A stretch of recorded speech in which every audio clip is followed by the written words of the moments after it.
Est-ce qu'on referait aujourd'hui le choix de quitter la France pour l'île Maurice? Après 9 ans, la réponse est moins simple que vous l'imaginez. Quand nous sommes partis, nous pensions au soleil, au cadre de vie, à la sécurité et à la possibilité d'offrir une autre enfance à nos enfants. J'ai déjà partagé plusieurs bilans de notre expatriation sur notre chaîne, mais jusqu'à présent, j'étais tout seul. Nous allons vous parler ensemble sans détour du coût réel de notre vie, de l'école, de la santé, de la sécurité, de ce que nos enfants ont gagné et perdu et ce que cette expatriation a fait à notre couple. Parce que en 9 ans, nos enfants ont grandi, l'île Maurice a changé, le coût de la vie a augmenté et nous aussi, on a changé. Nous allons surtout répondre à la question qu'on nous pose le plus, c'est est-ce que Maurice est encore une bonne idée aujourd'hui ou est-ce que le paradis est devenu trop cher et trop différent de celui que nous avons connu? Et à la fin, nous répondrons chacun à 3 questions. Sommes-nous réellement plus heureux ici? Referions-nous exactement le même choix? Et pourrions-nous revenir vivre en France dans les prochaines années? Je ne suis pas certain que nos réponses soient exactement les mêmes. On va voir ça. Alors on va commencer par le début si tu veux bien. Lequel de nous deux voulait vraiment partir à l'île Maurice au départ et lequel avait le plus peur? C'est moi qui voulais et toi qui avais peur. Oui, c'est vrai. Parce qu'à l'époque, on vivait à Paris. On est resté quasiment 10 ans dans le premier arrondissement. On avait notre petite vie. On avait nos sorties au restaurant, nos amis, notre petit chien. On avait une vie de jeune couple parisien. Et partir à 9000 km, je l'envisageais pas vraiment au départ parce qu'il n'y avait pas de raison de le faire. Et en fait, le fait est qu'au départ, c'était difficile de se projeter parce qu'il y a 10 ans, les infrastructures n'étaient pas les mêmes. Nous, on travaillait sur Internet, donc on n'avait pas les mêmes potentialités de réalisation, le même réseau, les mêmes personnes qu'on pourrait rencontrer sur place. D'ailleurs, je pense qu'on en reparlera. Mais en effet, moi, j'étais moins chaud, c'est vrai. Et d'ailleurs, aujourd'hui, qui est le plus chaud pour rester à l'île Maurice ou qui se sent le mieux à l'île Maurice? Le plus convaincu des deux, c'est quand même toi maintenant. C'est vrai, ça. Et le mieux installé. Qui l'eût cru? Autre question qu'on reçoit souvent, c'est qu'est-ce que tu pensais trouver à Maurice à notre départ et qui s'est révélé complètement différent de la réalité? C'est une question très intéressante. Ce que je pensais trouver à Maurice... Non, je ne veux pas dire cette réponse, mais je vais quand même la dire. Je pensais que j'aurais ma famille à l'île Maurice entière, mais ma mère n'est jamais venue. Et moi, j'imaginais que si j'étais là, ma mère viendrait rejoindre mon père. Et en fait, eux, ils ont préféré vivre séparément alors qu'ils sont pas séparés vraiment, mais de se rejoindre en fait et en France et à Maurice, c'est vraiment de faire des allers-retours. Donc mon père il est basé ici, même s'il fait beaucoup de temps en France, et ma mère elle est basée en France, même si elle vient quand même assez souvent ici. Moi je pensais que j'allais m'ennuyer au départ, qu'il n'y aurait pas assez d'activités, de réseaux et que j'allais vite faire le tour de l'île. Et je me suis dit il n'y a pas si longtemps que ça, quand on était en week-end en famille à Tamarin, on n'en finit jamais de découvrir des nouveaux spots, des nouveaux endroits, de rencontrer des personnes, de sortir et d'avoir toujours ce sentiment d'infini. Et je te posais la question en voiture, est-ce que tu as l'impression d'être sur une île? Je crois que toi tu m'as dit plus. Oui. Mais moi j'ai rarement l'impression d'être sur une île. Je suis pas atteint du syndrome de l'îlois enfermé. Moi je l'ai toujours plus ou moins eu, mais après c'est complètement assumé. Et je sais qu'on n'a pas tout découvert encore de l'île Maurice et qu'il y a plein de choses à découvrir. Et surtout que c'est une île qui bouge rapidement. Donc en fait, même si tu redécouvres, entre-temps, 5 ans auparavant c'était pas la même chose. Donc ça évolue. Quel a été le premier moment où tu t'es dit, ça y est, là, l'île Maurice, c'est vraiment devenu ma maison? Alors moi, c'est très bizarre ce que je vais dire. Je vais faire que des réponses bizarres, ok? Parce que c'est comme ça que je suis. Tu sais, quand je venais voir mon père, il y a très longtemps maintenant. La première fois que je suis venue à l'île Maurice, on a calculé, toi et moi, tout à l'heure, c'était il y a 19 ans. Oui. La première fois que je suis venue voir mon père, il avait une petite baraque là sur la plage. Et on a marché sur la plage à Pointe-aux-Biches. Et le jour de mon départ, il m'a dit, tu sais, Emma, ici, tu peux être chez toi. Et en fait, bizarrement, ça s'est inscrit en moi. Et après, je me suis dit, mais oui. En fait, d'accord, on y va. Ouais, je me souviens, moi aussi, ça m'a donné envie d'y aller. J'aimais beaucoup ce spot là-bas dans le nord, c'est très sympa. Ouais. Mais vraiment où je me suis senti à la maison, c'était pendant le Covid, puisqu'on est resté 1 an et demi, quasiment 2 ans à l'île Maurice, sans pouvoir sortir. Vraiment. Et donc on a eu de longs moments ensemble en famille. Noah était jeune, il avait 3 ans. Toi tu es allé accoucher ensuite de Lina, notre deuxième enfant. Et on a eu des moments complètement coupés du temps. Et je me suis dit, on est bien là en fait. Oui. Et je me suis senti chez moi à ce moment-là. Oui. Donc 3 ans après notre arrivée au final. Et à l'inverse, à quel moment tu t'es dit, est-ce qu'on n'a pas fait une connerie et si on avait fait une erreur de s'installer à Maurice? Ouais, très facilement, je m'en rappelle. C'était la première année. Et je me rappelle aussi qu'on a fait un tableau des pour et des contre à un moment. Parce que nous, quand on est arrivé à l'île Maurice, c'était pas l'île Maurice d'aujourd'hui, c'était pas aussi actif. Et déjà aussi, je pense, notre position en tant que parent d'un enfant, d'un nouveau-né, on était un peu... je pense que même mes hormones et tout, j'étais un peu détraquée. Et en fait, le fait d'être vraiment genre en mode bébé et ne voir personne, on n'avait aucune communauté vers qui se rattacher. uniquement mon père, on n'avait pas l'école, on a essayé de rejoindre des groupes, mais à chaque fois on trouvait que c'était pas du tout la même vibe. Et du coup à ce moment-là, je me suis dit en fait ça se trouve c'est pas fait pour nous. C'était peut-être 6 mois après notre installation. Qu'est-ce qui s'est le plus amélioré à l'île Maurice? Je pense quand même les infrastructures en fait. Quand moi je suis venue les premières fois, il y avait même pas la Croisette, donc le centre commercial là dans le nord. Il y avait peu de restaurants, il y avait peu d'activités. Il y avait bien sûr les hôtels, ils ont toujours été là les hôtels, mais je veux dire pour les locaux, il y avait pas grand chose. Et je pense que c'est vraiment ce qui s'est amélioré. Je suis totalement d'accord. La qualité des infrastructures a fait un bond assez phénoménal en à peine 10 ans. Et également, ce qui est intéressant, c'est une nouvelle population qui s'est installée ici avec beaucoup d'entrepreneurs, notamment dans notre milieu, entrepreneurs sur Internet, mais aussi plein de personnes avec de bonnes volontés qui ont envie de créer des projets qui apportent beaucoup de valeur, des restaurants sympas, des endroits, des activités. Tout ça, c'est très plaisant à constater. Quelle est la chose qui s'est le plus dégradée selon toi? Franchement, et j'en ai rêvé en plus cette nuit, j'ai rêvé qu'il n'y avait plus de plage à Montchoisy du tout. Parce que j'ai trouvé qu'il y a une montée, la montée de l'océan. Et je trouve qu'avant, on avait beaucoup plus de place quand on allait sur le littoral. Et que maintenant, à Trobiche aussi, la plage a vraiment diminué. Oui, en effet, il y a une légère érosion de la plage. Donc, c'est un vrai sujet ici à Maurice sur lesquels ils sont en train de travailler sur des solutions. Et puis, effectivement, ça peut faire partie des choses qui ont évolué. Alors, est-ce que l'île Maurice est toujours une destination simple et accessible ou alors est-ce qu'elle est devenue une destination premium ou qui demande un certain niveau de vie? Alors, pour les touristes, je pense que c'est moins premium qu'avant. L'île Maurice, elle a toujours surfé sur le côté hyper haut de gamme. Et je trouve que maintenant, il y a de tous les touristes. Il y a des petites maisons d'hôtes, il y a des Airbnb, il y a, tu vois, des villas. Tu peux louer des villas, tu peux aller dans un hôtel 2 étoiles, 3 étoiles, 4 étoiles, 5 étoiles. Et par contre, du coup, au niveau local, c'est sûr que le coût de la vie a augmenté drastiquement. Et la réalité, c'est qu'effectivement, pour vivre, que ce soit les loyers, le panier de courses, la scolarité ou autre, il y a eu effectivement un bond. Et c'est notamment lié aussi avec la pression sur la devise mauricienne qui a pas mal décroché ces dernières années. C'est difficile effectivement de ne pas subir une inflation par rapport à ça. J'ai une autre question pour toi qui est très intéressante, c'est que si nous devions nous installer aujourd'hui, est-ce que on changerait de destination, de lieu de résidence? Ou est-ce qu'on vivrait au même endroit? En fait, le souci avec ça, c'est que nous, on s'est installés après que mon papa se soit installé. Et du coup, en fait, c'est lui qui nous a attirés un peu comme un aimant. Et donc, du coup, on n'a pas choisi vraiment la localisation de là où on voulait vivre. On s'est juste mis à côté de mon papa. Maintenant, aujourd'hui, je pense que si mon papa n'avait pas été là, franchement, pour moi, c'est trop brouillon. Parce qu'en fait, est-ce qu'on serait vraiment à l'île Maurice s'il n'avait pas été là? Enfin, je sais pas, je peux pas vraiment répondre à ça. Moi, je peux répondre à un truc très simple, c'est que je pense que si on avait choisi quand même l'île Maurice et que ton père n'y était pas, je pense pas qu'on serait particulièrement au nord. Non. Même si c'est une région qu'on aime beaucoup et maintenant on y a des attaches et notre maison, donc c'est même plus un sujet. Mais on est récemment allé à Tamarin, on est allé encore il y a quelques mois et c'est un coin c'est quand même pas mal. Extrêmement charmant. Mais ça, c'était pas comme ça il y a 10 ans. C'était pas comme ça, il y a eu un énorme développement au niveau tout. de Tamarin et c'est très très beau. Honnêtement, je vous conseille déjà de venir à l'île Maurice pour vos vacances, vous allez voir, c'est un pays merveilleux. Et pour vous y installer, c'est vrai qu'il y a de plus en plus de très beaux coins et la team Tamarin fait vraiment une sacrée concurrence à la team du Nord là où on est. Et je pense que dans le futur, il y aura aussi l'Est de l'île qui a beaucoup se développé, qui aujourd'hui est très sauvage, très charmant. C'est un très très beau coin. Oui. Et ça, je pense que dans le futur, il y a beaucoup de gens qui vont parier dans cette région-là. Donc je pense pas qu'on vivrait exactement au même endroit. Oui, peut-être pas. Si c'était aujourd'hui même, on choisirait peut-être Tamarin. C'est possible. Oui. Sur la qualité de vie à l'île Maurice, quelle note tu donnes sur 10? Est-ce que tu peux expliquer pourquoi? Donc 10 sur 10. Ça, c'est sûr et certain. Je suis toujours très heureuse de revenir à l'île Maurice. Et je pense que j'ai une attache très particulière qui est ancrée avec une histoire familiale. Et pour moi, ça a toujours résonné très fort en moi. Après, on y croit ou pas, mais je pense que à l'île Maurice, il y a une énergie un peu spéciale. Les gens, ils sont pour beaucoup. La gentillesse du peuple mauricien, c'est incomparable. C'est-à-dire qu'il n'y a pas d'autre peuple au monde qui est aussi gentil. Et j'ai beaucoup voyagé et je peux vous le dire, ça n'existe pas en fait.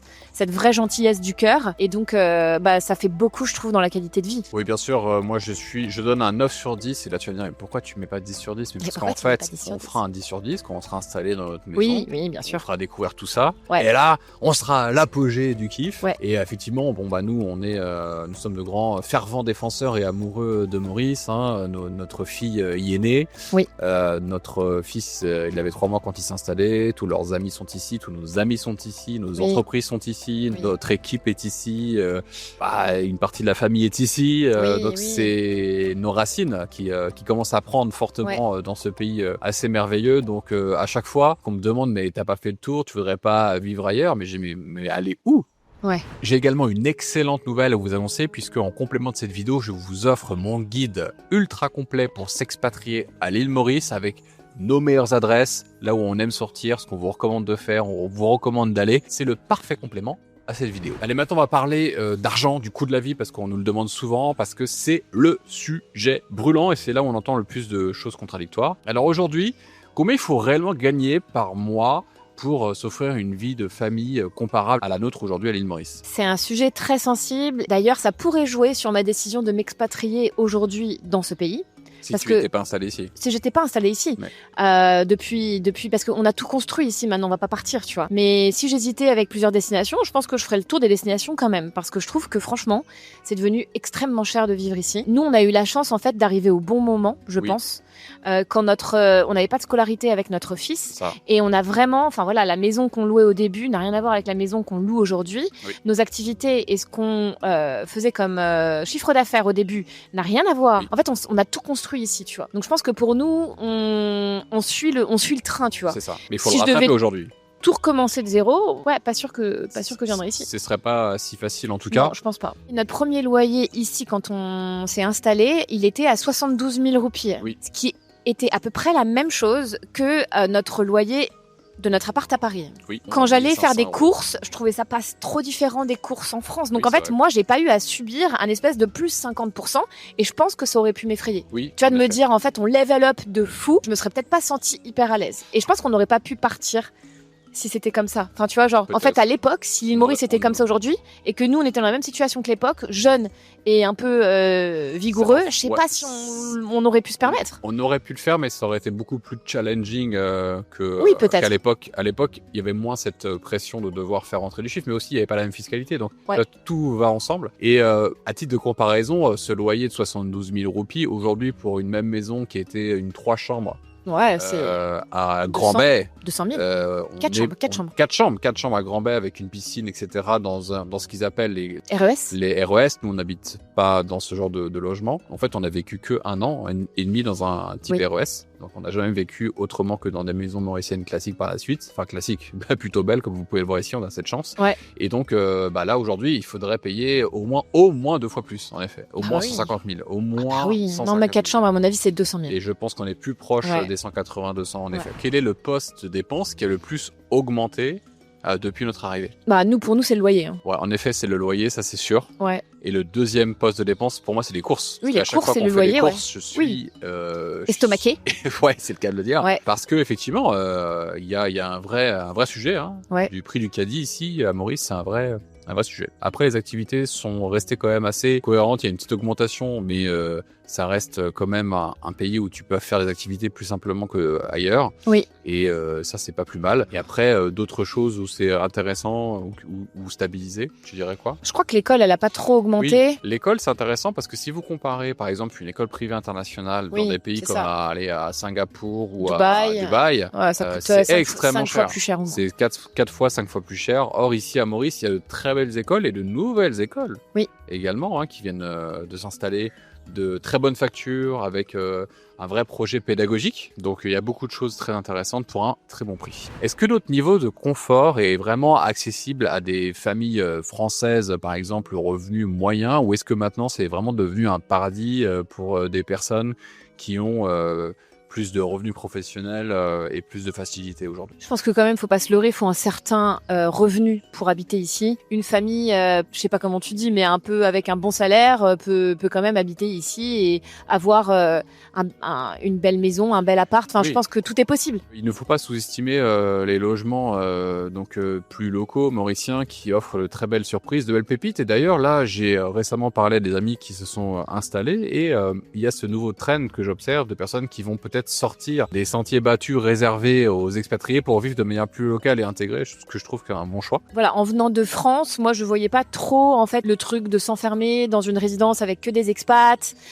qui est complètement avec des fils électriques, etc. C'est un côté quand même un peu. Ouais, mais ça protège les T-Rex et ça c'est bien. Ouais, voilà. C'est un côté un peu Jurassic Park. C'est un côté un peu, je sais pas, et puis un peu ghetto, hein, disons ce qui est. Ça a quand même un côté ghetto. Passons maintenant à la raison qui compte probablement le plus pour nous.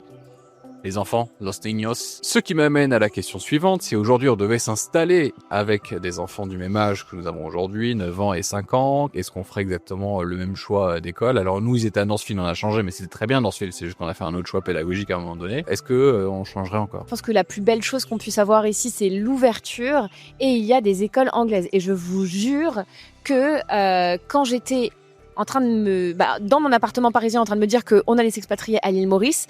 En fait, l'une des raisons, c'était de me dire, c'est génial, mes enfants vont pouvoir apprendre l'anglais et aller dans des écoles anglaises. En fait, moi, ce qui m'attire aussi depuis toujours à l'île Maurice, c'est ce côté ouverture culturelle et aussi, bien sûr, cette culture anglophone. Oui, parce qu'ici, il y a 3 langues officiellement parlées. Bien sûr, il y a le créole mauricien.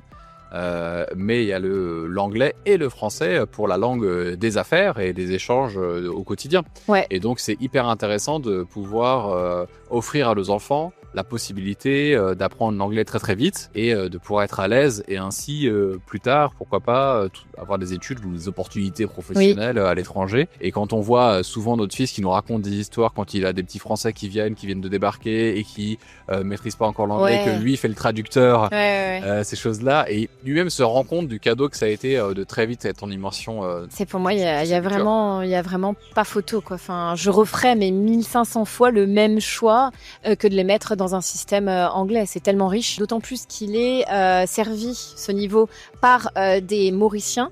Donc en plus du niveau, il y a aussi la bienveillance qui va avec le peuple mauricien. Oui. Je l'ai toujours trouvé, les professeurs de mes enfants, franchement, incroyable, extrêmement gentil, extrêmement à l'écoute. Enfin, moi, je fais partie de ceux qui pensent que c'est quand même hyper important de bien accompagner l'enfant et de pouvoir l'écouter et de pas recevoir une éducation comme celle que j'ai pu recevoir personnellement. Or ici, à chaque fois qu'on discute avec les profs de nos enfants, on se dit, quand on rentre dans la voiture après le rendez-vous, on est toujours là, on se dit, oh là, quelle chance. Quelle chance. Non, mais c'est ça, hein. Ça, c'est une énorme plus-value. Mais tu vois, hier, donc ils étaient dans une activité toute la journée hier. Ils vont faire des activités parce que c'est les vacances scolaires. Et quand je récupère mes enfants, j'ai toujours une dame, mais qui a un sourire, vraiment un sourire qui vient du cœur et qui me... Enfin, si je dis, j'arrive pas à les attraper, elle me dit, mais madame, c'est normal, ce sont des enfants. Tu sais, ils ont ce côté aussi vraiment très bienveillant avec les enfants. Et c'est rare, en fait, cette attention. Oui, si vous voulez que vos enfants soient heureux, je pense que l'île Maurice, c'est le pays numéro 1 dans le monde pour ça. Pour moi, c'était très important et je pense que c'est central ici. Et j'en profite pour passer une grande dédicace à Catherine et Désiré qui nous accompagnent depuis 9 ans maintenant, qui font partie de notre famille et qui ont élevé également aussi en partie nos enfants. Et quelle est la chose la plus importante qu'elle leur a retirée ou qu'ils risquent un jour de nous reprocher? C'est un peu cru, hein, mais leur famille, les cousins... Ouais, j'y crois pas vraiment, moi. Ah ouais? Non, parce que quand ils viennent, ils sont très contents, ils sont à fond, etc. Et quand ils reviennent, ils sont très contents aussi. Oui. Et nos parents sont là souvent. Oui. Ton père est là tout le temps. Mais les cousins, plutôt. Plutôt les cousins. Mais je pense pas qu'on ait un jour ce genre de reproche. Je me trompe peut-être, par peut-être excès d'enthousiasme. Oui. Mais je pense pas, parce que on fait beaucoup de choses, on voit nos familles comme assez régulièrement. Et je pense qu'il vaut mieux du temps rare mais de qualité que le temps fréquent. J'ai toujours pensé ça aussi. Sur l'enfance et la scolarité à l'île Maurice, quelle note donnes-tu sur 10? 10. 10 aussi. Ouais. Parlons maintenant d'un sujet sur lequel on ne peut pas se contenter juste d'une image de carte postale puisqu'il s'agit de la santé. On nous en parle très souvent. Si un de nos enfants a une urgence sérieuse, c'est déjà arrivé 1 ou 2 fois, où est-ce que nous allons et à qui est-ce que nous pouvons avoir pleinement confiance? Je suis en totale sécurité parce qu'on a un très bon pédiatre. Oui. Très renommé dans le nord de l'île Maurice. Et donc, lui, il saura gérer en cas d'urgence. Et je suis encore plus soulagée maintenant parce que je sais pas si tu te souviens, mais il y a quelques années, il n'y avait pas de clinique dans le nord directement. Oui. Il fallait aller à Welkin, à Moka. Et donc, du coup, il fallait que tu te tapes la route, etc. Alors que maintenant, il y a des cliniques dans le nord. Oui. Qui sont, donc du coup, beaucoup plus accessibles. Il y a eu quelques urgences. Notre fils a fait une pneumonie assez importante il y a quelques années qui nous a pas mal stressé. Ouais. Notre fille récemment notamment eu un chikungunya assez carabiné avec 42 fièvres pendant plusieurs jours. Oui. Donc, voilà, des trucs qui font quand même flipper. Ouais. Tout de suite, on est pris en charge. Non, ouais, franchement, C'est là-dessus, extrêmement il y a efficace. aucun souci. Après, pour je touche du bois, pour des problèmes plus importants, on verra ce qui sera proposé. Mais c'est pour ça aussi que nous, on paye une assurance santé internationale. Oui. Et si demain, encore une fois, je touche du bois, il devait se passer une opération très importante ou autre, ou une spécialité, on serait amené à un service, peu importe, que ce soit à La Réunion, que ce soit peut-être même à l'étranger, international, j'en sais rien. Là où il faudrait aller pour que nos enfants soient le mieux soignés pour des choses très spécifiques. Oui. Dans quel cas choisissons-nous le privé? Dans quel cas le public peut-il être une bonne solution? Nous, on choisit jamais le public parce qu'on a fait le choix de payer une assurance qui coûte la peau du 1. Donc, du coup, on va direct dans le privé. Il m'est arrivé d'aller au début une fois dans le public et j'ai été bien soignée aussi à l'hôpital de Pamplemousse parce que il y avait pas toutes ces cliniques. Quand je suis venue les premières fois, c'est la première fois que je venais, donc il y a 19 ans. Et je suis allée à l'hôpital de Pamplemousse et j'ai été bien soignée. Maintenant, on va systématiquement dans le privé et c'est un peu comme les écoles. Je sais même pas ce qui se passe dans le public, que ce soit dans les écoles ou dans les hôpitaux, parce que en fait, on a fait ces choix-là de payer pour les écoles, de payer pour notre santé, quoi. Et un truc très intéressant à Maurice, c'est que vous avez la possibilité d'avoir des médecins à domicile. Donc, quand vous n'avez pas la possibilité ou quand vous êtes vraiment trop KO, vous pouvez pas bouger en clinique, mais vous savez que c'est pas non plus. J'appelle souvent moi les médecins à domicile. Il y a un service de médecin à domicile c'est 100% remboursé, ici, moi. Qui est le top du top. Alors, sur la santé à Maurice, quelle note donnes-tu sur 10? J'ai envie de dire 10 sur 10, mais c'est vrai que comme il n'y a pas toutes ces spécialités, tu vois, en cancérologie, etc., je mettrais 8 sur 10. Oui, moi aussi, je mets 8 sur 10. Il y a quand même une volonté de sortir des centres anti-cancer qui sont sortis avec des médecins spécialisés. Il y a vraiment une technique des appareils de pointe qui arrivent aussi sur l'île. Donc, il y a une volonté, il y a un programme. La médecine du quotidien, c'est 10 sur 10. La médecine du quotidien, parce que tu as besoin d'un rendez-vous, tu trouves ton rendez-vous. En France, tu as besoin d'un rendez-vous, tu es là, bonne chance. C'est pour ça. Trouver ton rendez-vous. Et ça, c'est terrible. On parle maintenant de sécurité. Emma, est-ce que tu te sens vraiment en sécurité seule la nuit lorsque tu es avec tes enfants? Oui, non, je suis pas dans les bas quartiers la nuit avec mes enfants, tu vois. Mais oui, non, je me sens quand même pleinement en sécurité ici. Oui. Ok, très bien. Moi aussi, c'est même pas un sujet. Est-ce qu'en 9 ans, nous avons vécu ou observé des incidents qui ont fait changer notre comportement vis-à-vis de la sécurité? Non, je pense que justement, on a réalisé qu'on se montait peut-être un peu la tête avec les trucs de sécurité ici, alors qu'en fin de compte, on est bien plus en sécurité qu'en France. C'est simple, moi, en 9 ans, je n'ai jamais eu aucun problème de sécurité à l'île Maurice. Moi non plus. Quand on était à Paris, pendant 10 ans, je n'ai cessé d'en avoir régulièrement. Très juste. Donc il n'y a aucune commune mesure entre les deux. Quelles précautions prenons-nous ici que nous ne prenons pas forcément en France? Alors c'est l'inverse. Oui, c'est l'inverse. Et je vais vous donner un exemple très précis. Quand je suis ici, moi amateur de montres, je porte toutes mes montres sans me poser de questions, n'importe où, n'importe quand. En France, je les cache systématiquement. Voilà. Et quand je vais à Paris, je les porte pas. Quand je vais dans les endroits où j'estime que c'est pas fou. Donc en fait, en France, la moitié du temps ou les 3/4 de temps, je ne porte pas mes bijoux. Oui, je suis d'accord avec toi. Et au quotidien, le risque le plus sous-estimé, c'est la criminalité ou la route? La route. Ouais, je pense largement plus un danger la route que tout le reste. Il y a une autre manière de conduire aussi ici. Il faut s'habituer un peu quand on arrive. Oui, et puis on roule à gauche. Ouais. Donc déjà, ça, c'est un premier point. Ensuite, il y a les chiens errants. Ça peut être un deuxième point. Et ensuite, ils s'arrêtent partout. Vous allez voir que les voitures s'arrêtent pile au milieu des routes et pas dans les bas-côtés. Alors que si vous êtes sur une autoroute et un bas-côté, ils ne se mettent pas sur le bas-côté. Donc peut-être que le bas-côté mène en enfer. Peut-être, il y a une porte secrète vers l'enfer, donc tout le monde l'évite.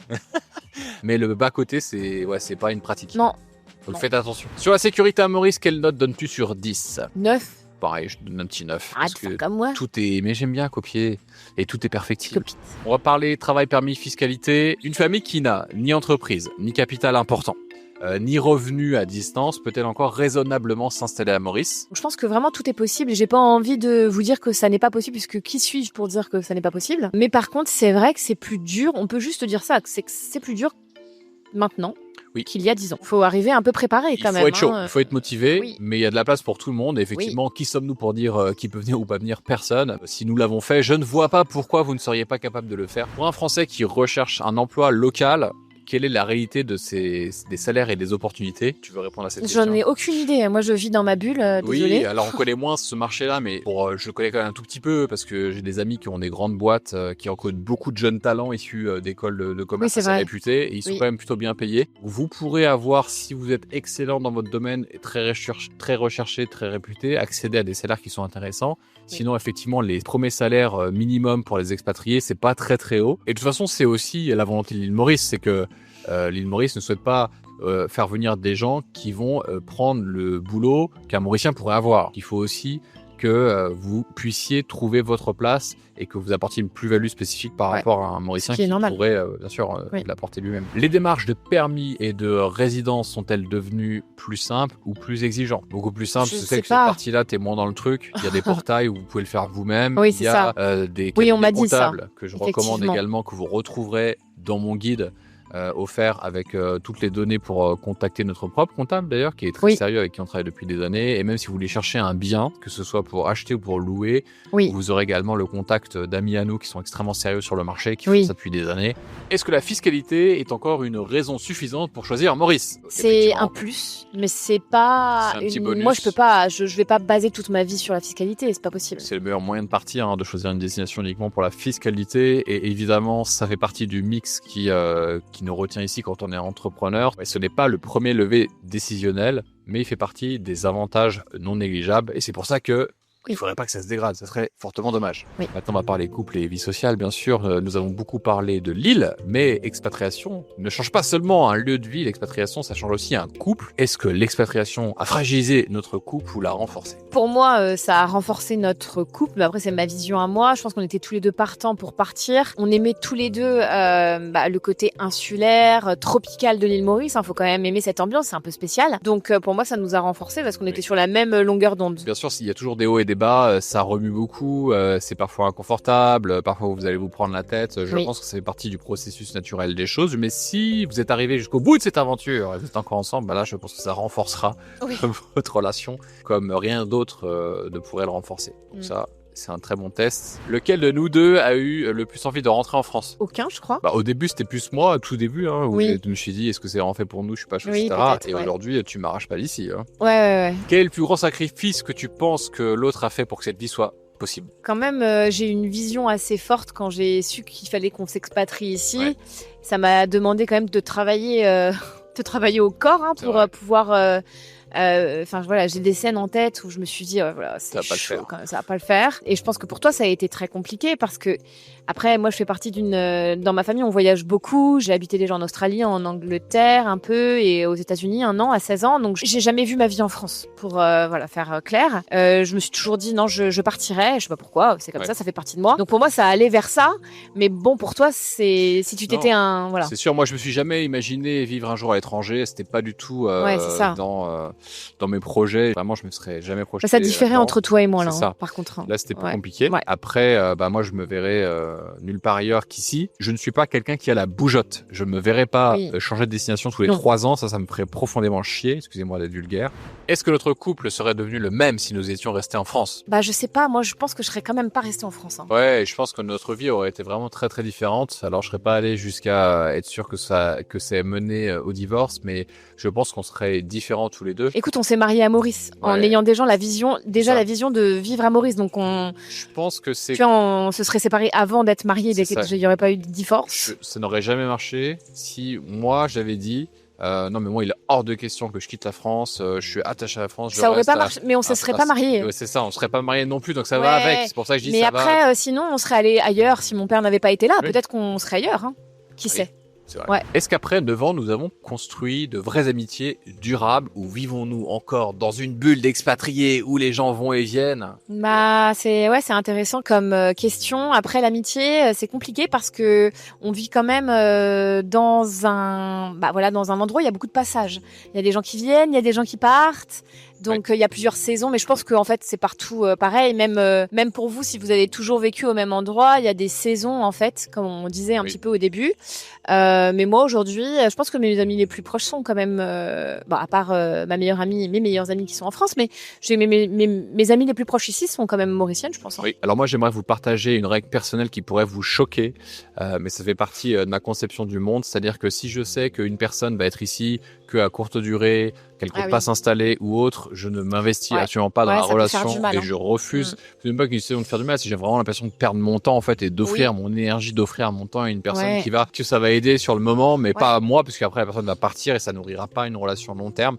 Donc moi j'ai 3 bonnes amies qui sont parties déjà, une Suisse, une sud-africaine, et une française, et c'est vrai que ça chagrine un peu. Donc, il vaut mieux aller vers les gens qui sont là pour rester quand même. Quand tu proposes des dîners avec des gens, est-ce qu'ils restent, est-ce qu'ils sont là longtemps, et que tu me dis ah non machin, je fais non, ça m'intéresse pas. Je préfère nourrir les relations que j'ai ici. Tu as pas et tort. toutes les relations que j'ai ici, que ce soit des Français, que ce soit des Mauriciens ou autres, sont des relations long terme. Oui. Et le reste m'intéresse pas trop. Est-ce que nous nous sentons vraiment intégrés ici à l'île Maurice? Oui, moi personnellement oui, mais j'ai pas du tout la même approche que toi. Donc et moi, je pense que encore une fois, ce qui m'attirait à l'île Maurice, c'était vraiment le côté multiculturel. Donc moi j'ai été chercher des amitiés avec des gens d'Afrique du Sud, avec des Mauriciens bien évidemment, mais avec aussi des personnes qui parlaient pas la même langue que moi. Et c'est ce qui, depuis la nuit des temps, c'est ce qui m'anime. J'aime bien en fait. Oui. Mais moi j'ai quand même besoin de connexions, mais la plupart des connexions que j'ai, soit elles sont avec des Mauriciennes,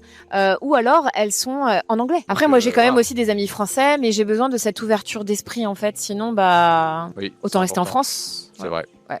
Donc pourquoi venir ici? Donc on se sent intégré? Oui, oui, complètement. Évidemment. On passe maintenant à la conclusion de cette vidéo, ce qu'on a gagné et ce qu'on a perdu. Okay. On a préparé chacun 3 choses que nous avons gagnées grâce à cette expatriation et 3 choses que nous avons perdues. Je pense que j'ai gagné en relation et en amitié, puisque j'en ai perdu pas mal en France, j'en ai plus et j'en ai gagné de nouvelles ici. Ouais. Ensuite, j'ai gagné en bien-être, en quiétude et en qualité de vie. Oui. Je me sens beaucoup mieux au quotidien et c'est top. Et le troisième, c'est le business, on va pas se refaire. Ouais. Moi, je suis entrepreneur et plus je peux garder pour moi mes projets et faire rayonner mes proches, les miens et ce que j'ai envie de faire, et mieux je me sens. Donc je suis mieux dans un pays qui est pas communiste. Moi, ce que j'ai gagné, alors première chose que j'ai gagné, très important, les fruits tropicaux qui coûtent une blinde, là, des ananas, les litchis, etc.